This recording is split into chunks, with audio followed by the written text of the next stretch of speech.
Deconverted man here. So this is a quick one because I have a big project I'm working on. It's going to take some time. It's going to be a while before it gets on YouTube, so I'm not going to be around for a while. You won't see stuff from me, but I wanted, to let you know, hey, I'm still here. But in the meantime, there's something you can do, and this will be interesting to see what sort of answers we get to our questions. This YouTuber called UEnjoyChrist uploaded the, quote, atheist, end quote, challenge. I don't know why atheist is in quotes, but nonetheless, asking for people to post text comments, asking questions about Christianity, the Bible, God, whatever. Now, he says, be open-minded. Okay, well, I'm open-minded, but not so open-minded that my brain falls out. We've all heard that expression, I think. Well, not all of us, but many of us have heard that expression. And there is a reasonable limit. Now, what he says in the video towards the end, he actually asks direct questions that I kind of want to answer, but at the same time, He says a lot of things, and makes some assumptions. For example, he makes the assumption that I and other skeptics, atheists, what have you, use only or want to only use the scientific method. Well, the thing is, what other system is there to use? Other than, for myself, informal logic. Now, many and most skeptics, scientific method, that's it. For me, I add informal logic. That's my personal thing. Other people are going to be different with what they require. I asked the text comment for empirical evidence, repeatable tests, archaeological evidence, or any logically coherent argument that he has for any of his ideas. Now, if he is also open-minded, if he wants me to be open-minded, then he needs to also be open-minded. That is to say, that is a different way, in my view, of saying the following. Challenge what you hold most dear. What do I hold most dear? I hold most dear in my brain somewhere the idea that everything that I can know about needs to be demonstrated in such a way that its evidence for it being is as crystal clear as this sheet on my wall. That claims made by anybody about anything need to be things that we can test or verify in some way, shape, or form. That if you don't have empirical evidence or a test of some sort that is repeatable and demonstrably demonstratable and can be conducted in some sort of controlled conditions, that at best all you would have is possibly a logically coherent argument. Be honest with the fact that you don't have empirical evidence or a repeatable test, and then offer that logically coherent argument. And then, if I dismantle and show that that argument is invalid by use of logic and analysis, be honest enough to admit that the argument is invalid and go back to the drawing board and try again. Don't just offer the arguments that have been offered over and over again. Kalam cosmological argument, I've dealt with that, it's invalid. Don't offer the moral argument, it's a false dichotomy, I've dealt with it, it's invalid. And several other tag arguments, I've dealt with them, they're invalid. Every single argument that I have ever read or heard for God is invalid, logically speaking. Now, if you don't understand informal logic well enough to construct a brand new argument, fine, find one that exists. Maybe modify it. Get some help doing that. If at the end of the day you can't figure out how to do that, you don't know how to do that, you look at all the arguments and you find that they're all the same, or you strongly suspect that I've seen or heard them before, then admit that you have no empirical evidence, no repeatable test, no logically coherent argument for your claim. If you are unwilling or unable to do that, then you, sir, UEnjoyChrist are not open-minded. Because you're not willing to challenge what you hold most dear. If you want me to challenge what I think we should determine reality as and how we should do that, you too have to be willing to do that. If you're not, then we cannot go forward from here. Are you willing to be wrong that Jesus Christ existed? Period. Existed at all. Are you willing to be wrong that there's a God in general or in a specific term? Are you willing to be wrong that your God is the actual God? What if it's a different God? Are you willing to be wrong about that? What if you're wrong about there being an eternity? Are you willing to be wrong about that? Perhaps there's a God, but there's no eternal life for you or I or anyone else. Maybe God isn't interested in providing us with an eternal existence. Are you willing to be wrong about that? If not, then you are a hypocrite. And that doesn't matter. It's just something I would want you to admit. Being a hypocrite doesn't invalidate whatever arguments you might present.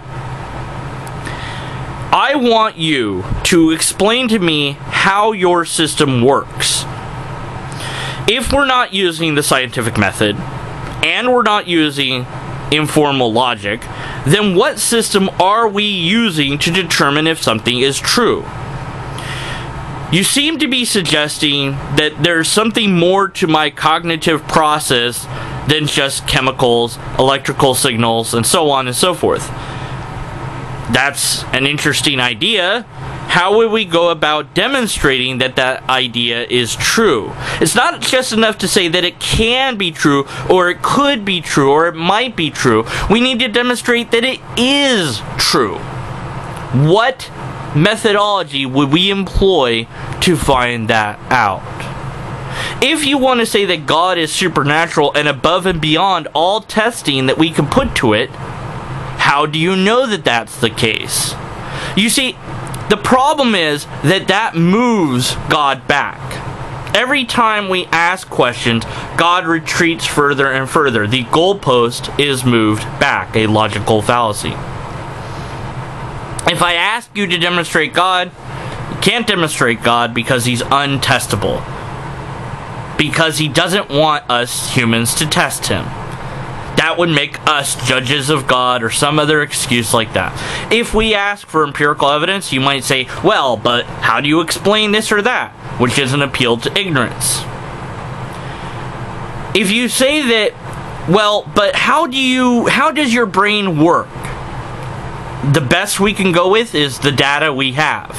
If you want to say that there's duality, which is what you're talking about with the soul or the spirit or a combination of soul, spirit, depends, because the word soul and spirit can mean different things to different people, that we have ghosts or what have you, then how would you determine that that is the case? What methodology would you use to show that it's the case? It's not, again, it's just not enough to say, well, but how else does it work? Aren't you open-minded that it could be this? Sure, I'm also open-minded to that pixies could, in fact, exist. But I'm not gullible enough to think that that's very credible. Because I know that humans make up ideas, and I know that we have made up other ideas about all sorts of things. Now, there's 10,000 plus religions and ideas of God out there. Yours is not the only one to choose from. So surely you would agree with me, I would hope, and maybe you won't, but I would hope that you would agree that humans can and do make up God concepts. Those are false gods, they're worshiping the wrong gods, those gods don't exist for real, or I simply don't believe in those gods, or whatever phrasing you want to use regarding all these other gods can be used against your God as well. So, I have made videos before trying to challenge any theist, really, to answer questions. Now, if you are an honest person, you seem like you're an honest person, you seem like you want an interaction, you seem like you want a legitimate discourse, then I would want you to take the time and energy and try your best to answer one of those videos. And I'll give you the link in the description in the lobster cage. I call the comment, the about box, the lobster cage, because lobsters are my ongoing running gag. Don't worry about it. Look, the link is down there, okay? It's in there. And I'll put it in the comments, too. And then other people will comment, and then that comment will get lost, so... I'll send it to you via PM, just to make sure. I want you to address that video. That video that I have made is my question. And you'll see. I'll explain the thing in the video. And it's a little bit long-winded, maybe, but... okay, I think you'll figure out what you're supposed to do. And do it honestly. Don't be like, oh, well, his thing is unfair, blah, blah, blah. No, just do it honestly, as you're asking me to do. The scientific method is the best method that we have to figure out things. But God has been and is still labeled as supernatural. What is that? What does that mean? Not really much. It means that God is beyond our ability to know that it is a thing. We cannot test for it. We cannot verify it. The only way to know is in your brain. As something that you experience. The problem is, we can induce a religious experience in people using chemicals. So, beyond my video, which I would like you to address, how do you know that what you're experiencing is God versus just chemicals? How would you be able to tell internally the difference? You wouldn't. There's no way you could know that. And don't just say, well, I know it. No, there isn't a way. If you are sick and you don't know what it is, it's like, man, this is something weird. I feel weird. It's not, maybe it's a cold, but you know what? It doesn't feel like a cold. I don't even know. You go to the doctor and it's just a cold. Oh, okay. Why? Why did you trust that analysis better than your own analysis? Because the doctor did tests on you. They extracted your blood, they looked at your urine, they looked at your feces if necessary, they listened to your heart and your breathing, they took your temperature, they looked at you and compared and contrasted it with other things that are the baseline of what we expect to see within a range that is, and then they ask you questions like if you smoke, because if you smoke, that raises different numbers that they would expect to see, or if you drink alcohol, that too raises or lowers numbers that they expect to see. So they need that information. Are you allergic to certain things? Maybe it's an allergic reaction, and so on and so forth. When people self-diagnose, sometimes people self-diagnose and don't go to the doctor and get very sick and sometimes die. Because your internal ability to know what's going on inside your own body is limited. We need testing to verify and to understand what's going on in here and all in here. Not just my brain, but my entire body. And the two are connected because there's a spinal cord connected to my brain. And it's a very fascinating scientific subject of study, how the brain works.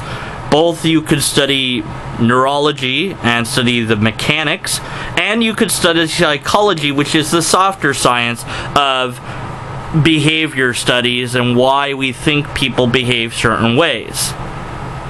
I think the two should be blended together, and that would increase our understanding, but to do that we really need to change our education system and get rid of a lot of these unnecessary courses that we require people to have to get their doctorates and such, but that's a side issue. what you're saying is, well, if I or anyone else experiences something and I can't explain it, it must be God. But which God? How would I know? How could I tell? Why your God among all the other gods? How do I know it's yours? If I am surrounded by Hindus and I have an experience, I'll probably think that it's a Hindu God. Why is it that God is localized to regions where people tend to believe that more than not? Now, you'll say, oh, but there's exceptions to that rule. Of course, because there's missionaries and because people can believe in weird things. This guy, I think in Nevada, started believing in an Egyptian cat god.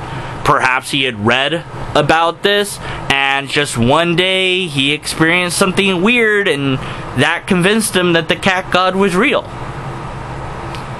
How is his experience invalid and yours is valid? And wouldn't a non-experience of God mean something too? Right now, I'm not experiencing God to the best of my knowledge. Doesn't that mean something? Or do you want a special plead and say that the experience of God is special in some way, shape, or form? If I think about it, I can feel my toe. I can feel what it's doing. If I don't think about it, I generally don't feel it. So maybe you want to say, well, God's like that. You have to think about God to feel God. Alright, fair enough. But how do I know it's God and not just something that my brain is making up for its own amusement? I was a believer. Now, my path was to ask if anything that I believed had anything to back it up. It wasn't enough for me just to believe because it felt good and it seemed right. I wanted to know that it was real. And when I looked into it for myself, I found out that it wasn't. Have you honestly examined the history of your own religion and faith? Have you looked into it? Have you read up on things? Or are you just reading things and looking at things that help you confirm what you already believe is true? These aren't easy questions. You want to convince me there's a God. I've already been there. I already was convinced. Now I'm not. You want to change my mind that, well, maybe what you're experiencing isn't just chemicals. Well, how would you find that out? How could you show that that's true? If you don't have a test, you don't have evidence, what do you have? At least offer a logically coherent argument, but I don't think you would have that either. If you have none of those things, then you have faith. You have a faith based on absolutely nothing, and you should be honest enough to admit, well, it's just based on nothing. I just feel like it's true, and I want it to be true, so it's true. I grew up believing that it was true, or I found that it was true later in life, had this or that experience, this or that thing happened, and usually it's emotional in nature, sometimes it's a little bit more intellectual, but nonetheless, it's never really a thing where it's hard, concrete. It's usually, well, but I found God. You said look hard enough and you'll find it? Yeah, you know what? If you look hard enough on this wall, this patterns here, you'll find a pattern eventually. You will. If you look hard enough, you'll find a face, you'll find a name, you'll find a person, you'll find an animal, you'll find something hidden in this pattern. Is this a flower? Or is it just random lines? Well, it is random lines, but we made it look like a flower. But it's not really a flower, but it's a pattern that we recognize and we call a flower. And leaves and so on. But you'll find other things in there if you look hard and long enough. There's a reason for that. We humans are pattern seekers. We will seek patterns, even when those patterns aren't anything at all. So, how do I differentiate between a face I might find here and a real face? Now, I've seen photos of the Greys, the aliens that show up everywhere. They're always poor photography, and they're tricks of the light And the reason why we think we see them is because we are geared to find faces. Because faces equal potential threat to me. So I want to avoid them. So I become scared. And that fear can translate into that it's real, so I avoid it. So I see a picture of a gray, I'm like, ah! And suddenly now we have aliens. Even though there's no aliens ever demonstrated to be an actual thing. I'm basing everything on my internal devices and not on external testing or verification. Bigfoot conspiracy people do this, UFO sighters do this, and religious people do this. If Jesus and or God is something that you can only experience in your brain and nowhere else, perhaps that's the only place that it exists, in your brain and nowhere else. And isn't it time, beyond time, to be honest that that's the case? Now, that doesn't mean you have to change that belief, although I personally would like you to. But it means being more honest about what we think and feel and why. If you are a courageous enough Christian to step forward and say, you know what, God exists in my brain and maybe it exists nowhere else, I think we can talk to each other and have an interesting conversation about your particular brand of Christianity, what it means to you, why you believe what you believe, and what system you might offer a skeptic like myself to look at and examine critically to figure out whether or not what's going on up here is chemicals or something magical. Something that we would call spirit or soul. Unless and until you offer a logically coherent argument, or empirical evidence, or a test, I'm going to have to remain skeptical of your conclusions. I hope that you answer that other video, and I hope that you answer this one. Thank you for listening. And everyone else, go ahead and just ask him a ton of questions. Just go for it. Just do what you guys do. And gals, there's some girls too, and women, and boys, and transgenders, and hermaphrodites, and robots, and I don't know. I have at least one alien subscribed to me. You can't prove that I don't. Okay, I had to end silly. I'm sorry. I apologize. But I didn't have to end seriously. End the video! Oh, sorry. Stuffed Cat Fluffy wants me to end the video. Good night! Or day, whatever.